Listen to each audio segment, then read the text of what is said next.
Hi guys, it's Beth here. I am with a fourth reaction video of Blue Ink. This is chapter 4 and it's called Different Yet Equal. And we're going to react to it. And as always, I will put the original person that made this video in the description below. And I got the comments, and I got the subtitles on. So, let's watch it. Blue Ink by Elizabeth Scarhart and Snowball the Snowflake. Illustrated by Snowball the Snowflake. Narrated by Elizabeth Scarhart. Chapter 4. Different Yet Equal.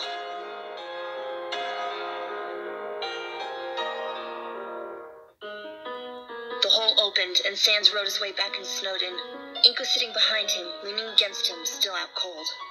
He'd used Ink's scarf to tie Ink to his back to make sure he didn't fall off. His paintbrush was slipped back into place on Ink's back. Ink looked flushed, and the circles under his eyes were more prominent. Once they were back, Sans carefully dismounted, carrying Ink on his back. He made his way inside and got Ink onto the couch. Papyrus, help me, please! Papyrus came out of his room, and upon seeing Ink passed out on the couch, made his way downstairs. "What happened?" he asked as he removed the paintbrush and took off Ink's holster of paints to try and make him more comfortable. I'm not sure. Error attacked while I was with him. I don't think Ink got hit, but after Error retreated, Ink suddenly collapsed. His bones are really warm. Sans told him. Papyrus laid a hand on the artist's forehead. "You're right. It feels like he has a fever. Well, this is what you made the room for. You and Alphys finished it the other day, right?" Sans nodded. "Good. I'll carry him there. Get a thermometer, a bowl of ice-cold water, and a washcloth." Before long, Ink was tucked into bed, and Papyrus was examining the thermometer that had been under his arm moments ago. 100.1. It's a mild fever, but he's definitely sick. Maybe he has a cold? Sans asked as he soaked the washcloth in the icy water. He wrung it out and folded it, placing it on Ink's brow. "His nose socket isn't running. Was he coughing when you were with him?" Papyrus asked. Sans shook his head. "Dan, I don't think so. Didn't he tell us that if he's cut off from creativity outside of his zone for too long, he gets sick and weak? I'll bet that's it. He's been fighting air so much and he hasn't been able to recharge." That makes sense. Sans agreed. All the more reason to keep him here for a while. Error's injured too, so we don't have to worry about finding him for a while. Papyrus left after a few minutes to put the bike away and to store Ink's tools someplace safe. Plus, he needed to smoke after the sudden stress of an unconscious skeleton and knew better than to light up around someone who was sick. Sans stayed by Ink's side, watching him. After about 30 minutes, Ink finally gave a soft groan and opened his eyes. Sans? Where am I? He asked tiredly. The room was amazing. The walls and blanket both looked like they were splattered with paint. The dresser in the corner was white, with different shapes for all the knobs. The mirror in the other corner was shaped like a figure 8. The curtains were covered with different cartoony animals, and the black and white rug had a spiral from its sides into its center. Welcome to the creative room. Sans told him. It's a room Alphys and I especially made with lots of creativity. Perfect for you to stay in and recharge anytime you're visiting. I did tell you I wanted you to rest with us when you needed to. Ink slowly sat up, the washcloth falling onto his lap. Sans retrieved it and went to re-soak it for a while. Ink looked around, astonished at everything he saw. You made this? For me? Of course. Sans smiled.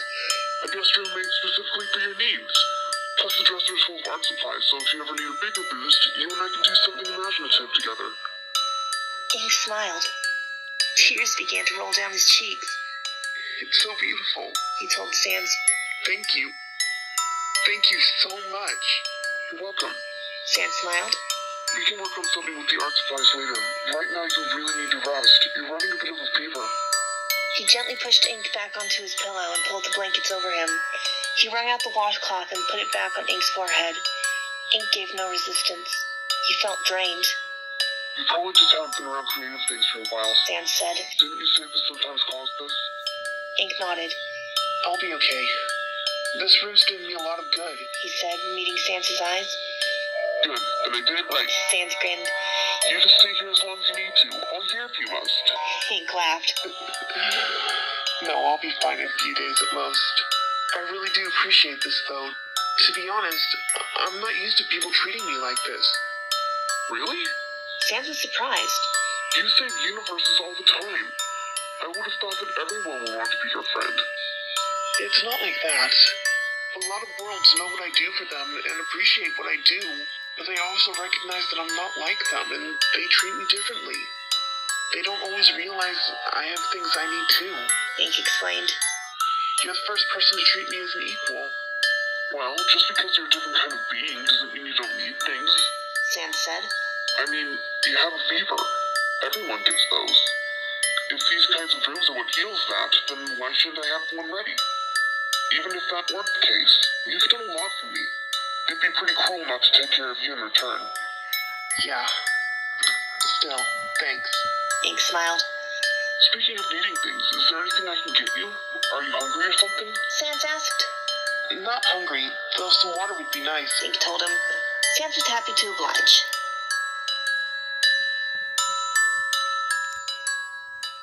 Two days passed. Ink was feeling a lot more like his old self. Sans had gotten out some colored pencils and had put a sturdy box on the bed between himself and Ink. The two of them were drawing to help further Ink's recovery. Ink was drawing a race car and quickly drew lines across the paper to show the car's speed. Zoom! Zoom! Zoom! Zoom! He suddenly dropped the pencil and covered his mouth. He leaned over the edge of the bed and threw up black ink into the wastebasket. Ugh. Sorry about that. Whoa, are you okay? Sans asked, staring at the wastebasket full of ink. Yeah, that happens sometimes when I'm excited. Just part of being me. Ink replied. He stuck out his hand and absorbed the ink back into his body. There, like nothing ever happened. Not counting the ink still on your chin. Sans pointed out. Ink gave an awkward smile and wiped the ink off using the back of his glove. There. Now it's like nothing ever happened. I hope that didn't gross you out. Nothing deserves the magnificent Sans. Sans puffed out his chest, making Ink laugh. Besides, it looks like you're getting better if you're able to reabsorb the ink like that. I told you I'd be okay. Ink grinned. Enough about me. What are you drawing? He set his drawing aside and leaned over to take a better look at Sans. It showed what looked like a tiny lion cub with wings and a long tail. I'm making a thank you card for Undyne. If it weren't for her machine, you wouldn't be here right now. Sans said. What's with the lion? Ink asked, pointing to the creature in the front. Undyne loves anime, and he's from a show she likes. Sans explained. His name's Kiro? Or Karo? Cairo? I really don't know. I don't like anime much. Do you? Ink cocked a non-existent eyebrow at Sans. Right. Anime's an art. That was a stupid question. Ink laughed. It's okay. So, are you making anything for your brother, too? I might. Sans shrugged. Maybe I could draw him drinking honey at Muppets or something. Maybe I'll even include him paying his 50,000 G tab. You know, to hint at what he might be doing. I heard that. Papyrus walked in. Alfie's on the phone. Oh, okay. Sans set down his drawing and hopped off the bed. I'll be back in a bit. He promised before heading into the house. Papyrus walked over to Ink. How are you feeling? Great. Ink replied. Oh, I keep forgetting to ask. I know the shoes are on the floor above the bed. I saw them there. But where's my scarf and tools? In the house in the closet, Papyrus replied. Sans had to use your scarf to keep you from falling off his motorbike when bringing you here. And I took your brush and paints because I figured you'd be more comfortable sleeping without them. I've just been too lazy to move them out here. Ink nodded. So long as they're safe and within reach, I don't care. Papyrus nodded. He felt Ink's forehead with the back of his hand. It feels like your fever's gone. Yeah, I'll be gone tomorrow.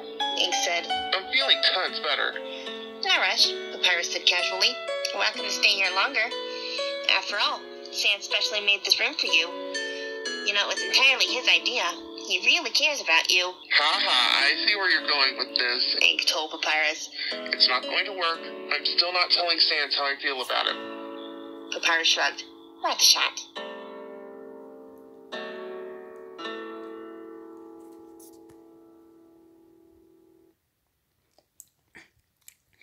To be continued again, once again and again. I had a lot of fun I'm having a lot of fun reacting to this. And you know something? Nobody has ever made a reaction video of the Blue Ink story. And I tried looking it up, and I don't see any reaction videos of this. I guess I'm the first one that's reacting to this, honestly. It's still a little strange to me, but I don't mind. So, I hope you guys enjoyed this video. Make sure you comment, like, and subscribe, and I'll see y'all in the next Blue Ink reaction video. Bye-bye, guys!